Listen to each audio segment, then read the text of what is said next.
दोस्तों, हमने आपको खबर दिखाई थी कि किस तरीके से खुद इजराइल की तरफ से कहना था कि उनके पास एक इंटेलिजेंस रिपोर्ट आई है। उस इंटेलिजेंस रिपोर्ट के मुताबिक जो हूती लड़ाके हैं वो इजराइल पर एक बड़ा हमला करने जा रहे हैं। लेकिन यह हमला सिर्फ मिसाइलों के जरिए नहीं होगा, बल्कि इस बार हूती लड़ाके इजराइल में दाखिल भी होंगे और वहां जबरदस्त तरीके से हमला करेंगे। इसके लिए जॉर्डन और सीरिया उनकी मदद करने जा रहे हैं। और देखिए, वो बात सच साबित होती नजर आ रही है। वो बात अलग है कि अभी जमीनी हमला नहीं शुरू हुआ है। एक बार फिर से इजराइल पर कहर बरपा, सायरन बजे, रात की नींद छिन गई इजरायलियों की। दहशत का आलम देखने को मिला, अफरा तफरी का आलम उसके 48 घंटे बाद, जब इजराइल का इलत शहर पूरी तरह से यमन के हूती लड़ाकों ने बर्बाद कर दिया, एक के बाद एक ड्रोन दागकर। आयरन डोम जो हूती लड़ाकों के ड्रोन को इंटरसेप्ट नहीं कर पाया था, यहां थोड़ा कामगार साबित हुआ, लेकिन उतना भी नहीं, क्योंकि इस बार यमन के हूती लड़ाकों ने एक ऐसी मिसाइल दागी जो आसमान में जाते ही अलग अलग हिस्सों में बंट गई। केवल एक ही उसी इसमें से एक हिस्से को जरूर इंटरसेप्ट कर पाया इजराइल का एयर डिफेंस सिस्टम, लेकिन बाकी जो उसी मिसाइल के टुकड़े थे अलग अलग जगह गिरे तो तबाही मचाई है। यही नहीं, आज आपको कई और महत्वपूर्ण खबरें भी दिखाने जा रहा हूं कि कैसे हालत खराब हो गई है, क्योंकि जिस शहर ने, जिस देश ने कह दिया हम फिलिस्तीन को मान्यता नहीं देंगे, उस देश के नागरिकों ने अपनी ही सरकार के खिलाफ एक बार फिर से न केवल मोर्चा खोला, बल्कि इजराइल के एक शिप को घेर लिया। नमस्कार, मैं हूं प्रज्वल गौतम और आप देख रहे हैं टाइम्स एक्सप्रेस। आप सबको पता है कि समीकरण पूरी तरह से बदल चुके हैं, जिसका जिक्र मैंने तभी किया था जब फिलिस्तीन को मान्यता देने वाले प्रस्ताव का एक एक करके देश समर्थन कर रहे थे। तो तब फिलिस्तीन के लिए प्रस्ताव भी आया नहीं था यूएन में। मैं आपको अगस्त से लगातार बता रहा हूं कि इजराइल की उल्टी गिनती शुरू हो चुकी है। इजराइल बौखलाया हुआ है, वो गजा पर हमले किए जा रहा था, तमाम चीजें, और इन सब के बीच लगातार हूती लड़ाके कह रहे हैं कि अब हमला करना बंद कर दो वरना दिक्कत में आ जाओगे, और 142 देशों ने लगा दी मोहर। लेकिन अब उसके बाद क्या हो रहा है, जरा पहले तस्वीरें देखिए। पहले ताजा वीडियो है, ये वीडियो जरूर देखिए, बहुत शानदार वीडियो है। आसमान में किस तरह का दहशत का आलम है, जरा समझिए इससे।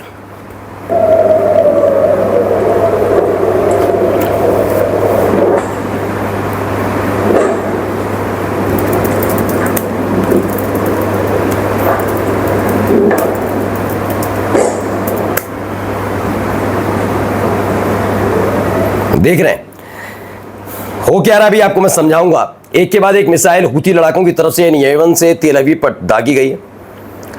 ऐसा नहीं है इंटरसेप्ट नहीं हो रही है, लेकिन इन मिसाइलों की खासियत क्या है वो मैं समझाऊंगा। जब ये आसमान में जाती हैं तो कई टुकड़ों में बट जाती हैं, और जब ये बटती हैं तो इंटरसेप्ट तो एक ही करेगा, वो तो एक को इंटरसेप्ट करता है, एक हिस्से को। 2 से 3 हिस्सों में बटी हुई ये सारी की सारी चीजें, वो बाकी चीजें वहीं जाकर गिर जाती हैं। देखिए किस तरह के एक के बाद एक हमले हो रहे हैं। इस दौरान पूरी तरह से दहशत का आलम तेल अवीव में देखने को मिला।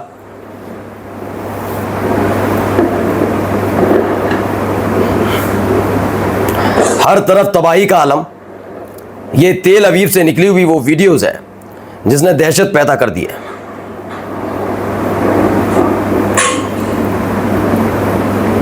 ये तेल अवीव में ही किसी इजरायली वीडियो ने बनाई है। ऐसी वीडियो वैसे बनाने पर मनाही भी है और सर्कुलेट करने पर तो पूरी तरह से पाबंदी है, क्योंकि इजराइल अपनी फजियत नहीं चाहता। लेकिन हूती लड़ाके किस तरह से दहशत पैदा कर रहे हैं इजराइल के अंदर, और ये बदले के तौर पर भी माना जा रहा है। खास तौर पर डर इस बात का भी है कि जब पीएम के बदले पीएम वाला नारा यमन के अंदर दिया गया, क्योंकि यमन के पीएम पर हमला हुआ, उनकी हत्या हो गई, एक हमले में मारे गए वो, तब से यमन तैयार बैठा है। बेंजामिन नेतन्याहू उनका सबसे मेन टारगेट है, ऐसा दावा उनकी तरफ से किया गया। और इन सब के बीच ये यमन की मिलिट्री की तरफ से ये वीडियो जारी की गई। एक और वीडियो दिखा रहा हूँ, सायरन सुनिएगा।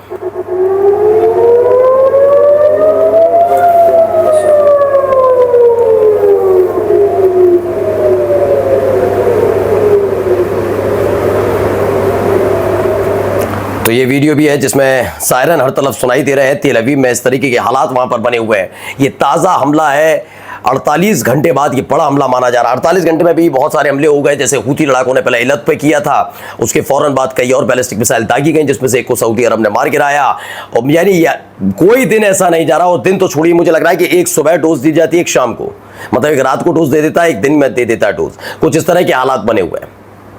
लगातार हूती लड़ाके हमला कर रहे हैं और हमले को छोड़ नहीं रहे। तेल अवीव में एक के बाद एक हमले हो रहे हैं। इसी हमलों को देखते हुए इंटेलिजेंस रिपोर्ट आई थी कि 7 अक्टूबर से बड़ा हमला हूती लड़ाके इजराइल पर करेंगे।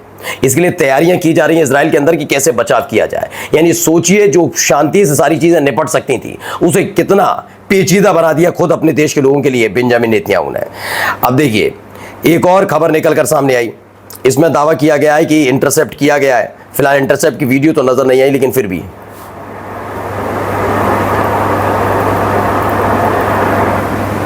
तो इजराइल पर यमन से बैलिस्टिक मिसाइल अटैक, जिसे एयर डिफेंस सिस्टम ने किया इंटरसेप्ट। बुधवार को एलत पर हुए ड्रोन हमले के बाद से हूती अब तक कई ड्रोन और मिसाइल हमला कर चुका है, जिनसे एयर डिफेंस सिस्टम निपटते हुए दिखाई दिए। लेकिन ज्यादातर जगह एयर डिफेंस सिस्टम, क्योंकि उसकी पुष्टि तो खुद इजराइल के सुरक्षा कर्मियों ने कर दी थी कि हमारे आयरन डोम ने एक बार नहीं 2 बार, जी हाँ, एक बार नहीं 2 बार इसको इंटरसेप्ट करने की कोशिश की थी, लेकिन इंटरसेप्ट नहीं कर पाए। जो इलत शहर पर एक ड्रोन ने अटैक किया था। कितनी साफ तस्वीर, मैंने कहा एक दिन के उजाले में और एक रात के उजाले में डोज दी जाती है।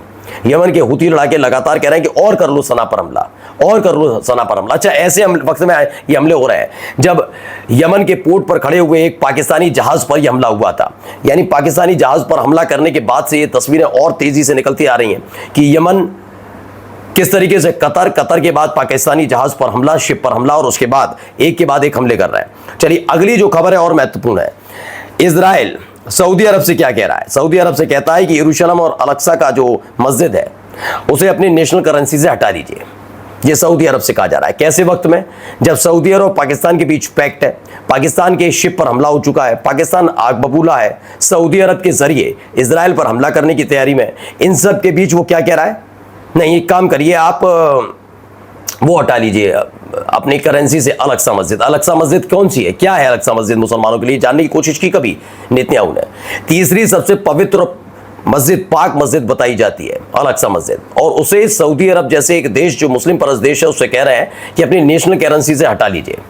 ये बौखलाहट है, ये समझने के लिए और जानने के लिए कि पहले जो सऊदी अरब उसके कहने पर करता रहा, क्या इस बार भी करेगा? या पाकिस्तान वाला जो फैक्टर काम करने जा रहा है वो फैक्टर इतना ज्यादा बड़ा हो चुका है कि इजराइल पर अब हर वक्त खतरा मंडरा रहा है, क्योंकि उसने इजिप्ट को अपना दुश्मन बना लिया, कतर को अपना दुश्मन बना लिया, जॉर्डन भी अब साथ खड़ा नहीं नजर आ रहा, सऊदी अरब जो उसकी दीवार था कम से कम यमन और ईरान की तरफ से किए गए हमलों को लेकर उसको दुश्मन बना लिया। हर तरफ से तो उसने दुश्मन बना रखे।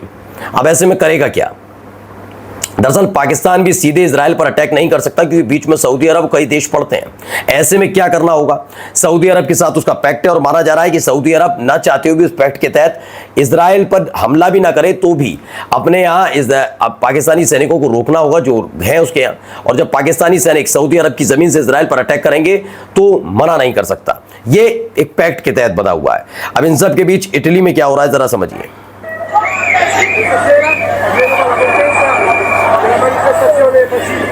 ये तकरीबन 5 दिन बाद तस्वीरें निकली, लेकिन तस्वीर बहुत खास है।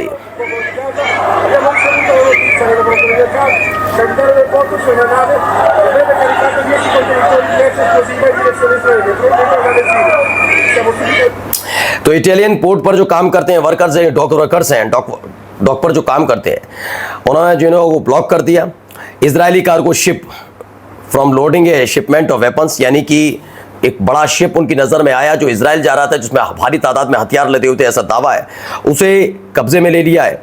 और ये सब गजा के तहत किया गया है। यानी पूरी तरह सरकार पूरी अपंग नजर आ रही है। इटली की सरकार समझ नहीं पा रही कैसे अपने ही देश के इन प्रदर्शनकारियों से निपटे, जो दिन पर दिन और ज्यादा उग्र होते जा रहे हैं इजराइल के नाम पर। नमस्कार।